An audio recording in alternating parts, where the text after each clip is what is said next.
پشاور سے اورکزئی ایجنسی کا فاصلہ 4 گھنٹوں سے زیادہ نہیں ہے، لیکن فوجی کارروائیوں اور فرقہ وارانہ فسادات کے نتیجے میں پشاور ہنگو مرکزی شاہراہ کی بندش کی وجہ سے صوبہ پنجاب کے راستے یہ فاصلہ طے کرنے میں 10 سے زیادہ گھنٹے اس احساس کے ساتھ صرف ہوئے کہ تشدد کے باعث جنوبی اضلاع کا رابطہ پشاور سے منقطع ہونے کے بعد ان علاقوں کے لوگ آئے روز کن مشکلات کا سامنا کرتے ہوں گے۔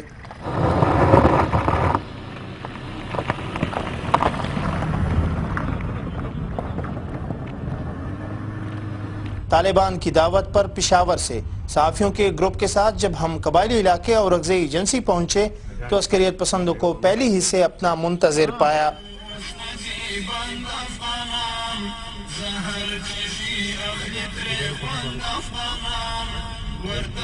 کچے پکے دشوار گزار پہاڑی راستوں پر اپنی پسندیدہ 4x4 ڈبل کیبن گاڑی میں پوری رفتار کے ساتھ محو سفر طالبان ہمیں یہ دکھانے کی کوششوں میں مصروف نظر آئے کہ وزیرستان کے بعد اب اورکزئی ایجنسی بھی ان کے تسلط میں آ گئی۔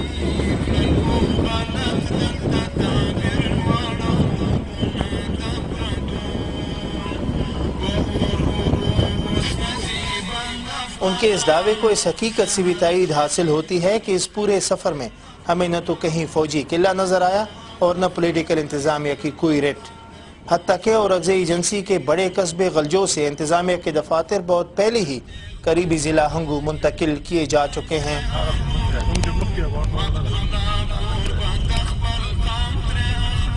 طالبان اپنے ساتھیوں سے ملانے کے لیے ہمیں اپنے ایک ایسے مرکز لے گئے جو ایک غیر سرکاری تنظیم کے زیر انتظام چلنے والے اسکول کی عمارت پر قبضے کے بعد قائم کیا گیا ہے۔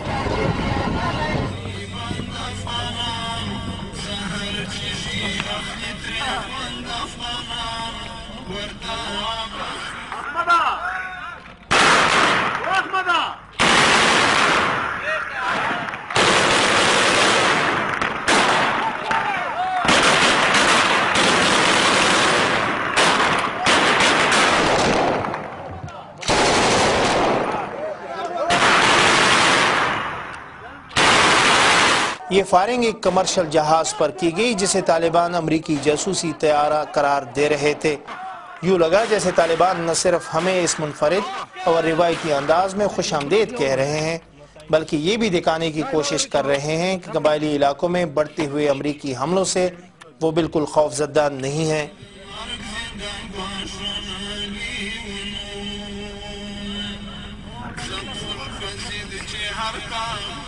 رات گئے ہمیں ماموزئی قبیلے کے ایک دور افتادہ پہاڑی گاؤں ارغنجو لے جایا گیا۔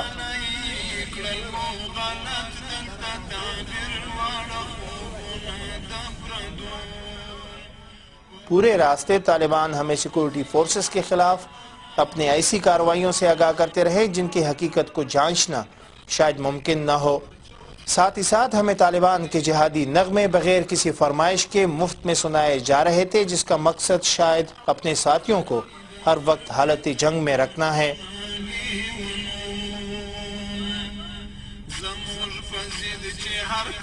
ماموزئی کا علاقہ زندگی کی بنیادی سہولیات سے محروم ہے، نہ سڑک ہے اور نہ بجلی کا مناسب انتظام۔ علاقے میں کچھ پرائمری اسکول ضرور موجود ہے مگر اساتذہ سے محروم۔ علاج کے لیے 3 گھنٹوں کے مسافت پر واقع ہسپتالوں میں جانا پڑتا ہے۔ ماہرین کا خیال ہے کہ عموماً انہی بنیادی سہولیات سے محرومی قبائلی علاقوں میں عسکریت پسندی کے لیے راہ ہموار کرتی ہے۔ ابھی تک جو اسپتال ہے اس میں ڈاکٹر نہیں آیا، اس میں کوئی سہولت نہیں ملا کیونکہ ڈاکٹر نہیں ہے تو سہولت کدھر ہوگا۔ اچھا جو اسکول بنایا وہ بھی کہیں کہیں میں کوئی ایسا پڑھتا ہے اور تو حکومت کی طرف سے یہ نہیں آیا تو کوئی ماسٹر لوگ یہ تو نہیں ہو گیا۔ مستعمل مشکل سڑک تھی۔ ہمارے لیے سب سے بڑا مسئلہ سڑک کا ہے۔ ہم جن راستوں سے آتے ہیں اس پر ہمیں بہت تکلیف ہے۔ عورتیں، بچے اور بیمار سب تکلیف میں ہیں۔ اگر کوئی بیمار ہو تو ہم اسے غلجوئی، ہنگو یا کوہاٹ لے جاتے ہیں۔ ہم ان مریضوں کو کوہاٹ یا پشاور 3 سے 4 گھنٹوں میں لے جاتے ہیں۔ ماموزئی میں طالبان رہنما بیت اللہ محسود کے نائب حکیم اللہ سے ملاقات ہوئی۔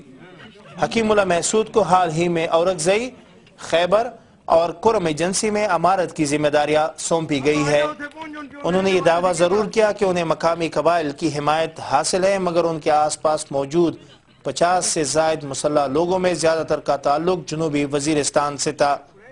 قبائلی لشکر کے خلاف ہونے والے حملوں کے بعد اورکزئی میں دوبارہ کوئی لشکر تشکیل نہیں دیا گیا ہے۔ اس کے باوجود طالبان کو مقامی افراد کی مزاحمت کے ڈر سے کافی چوکنا پایا۔ حکیم اللہ نے اپنے منصوبوں کے بارے میں بتایا کہ آنے والے دنوں میں افغانستان میں نیٹو فورسز پر حملے مزید تیز کیے جائیں گے۔ ہم افغانستان کو اپنی مجاہدین بھیج رہے ہیں اور نیٹو امریکہ کے خلاف ہماری جنگ ہے۔ امریکہ نے ظلم پر افغانستان پہ قبضہ کیا ہے اور ان ظالمانہ قبضہ کو ہم ختم کریں گے انشاءاللہ۔ طالبان رہنما نے اس تاثر کو بھی زائل کرنے کی کوشش کی کہ مقامی قبائل طالبان کے خلاف اٹھ کھڑے ہوئے ہیں۔ انہوں نے مقامی لشکر کے خلاف کارروائیوں میں تیزی لانے کے علاوہ سیاسی جماعتوں کے قائدین کے خلاف حملے جاری رکھنے کی دھمکی بھی دی۔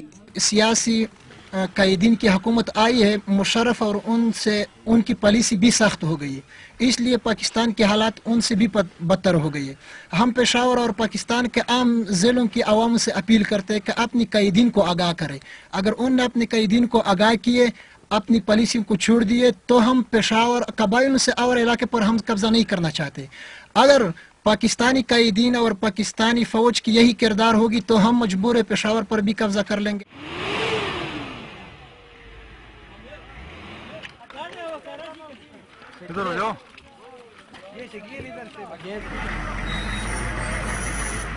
مقامی طالبان کے قبضے میں یہ وہ بختر بند گاڑی ہے جو نیٹو کو کیے جانے والے ایک سپلائی سے انہوں نے قبضے میں لی تھی۔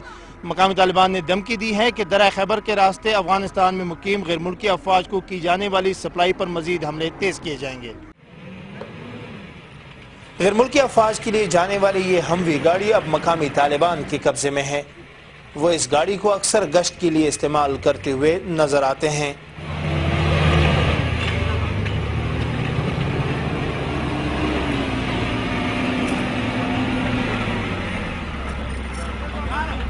طالبان کی اس علاقے میں نقل و حرکت پر تو شاید زیادہ تر مقامی باشندوں کو اعتراض ہو، لیکن جب ان کا موقف جاننے کی کوشش کی گئی تو کسی کو بھی بات کرنے کے لیے تیار نہیں پایا۔ ایسے لوگ بھی ملے جنہوں نے کیمرے کے سامنے آئے بغیر کہا کہ طالبان کی مخالفت کرنا اپنا گلا کٹوانے کے مترادف ہے۔ انہوں نے خدشہ ظاہر کیا کہ حکومت کے بروقت آپریشنز نہ کرنے سے طالبان اس علاقے میں مزید مضبوط ہوں گے اور ان کی حمایت میں اضافہ ہوگا۔ شوکت خٹک، سما، اورکزئی ایجنسی۔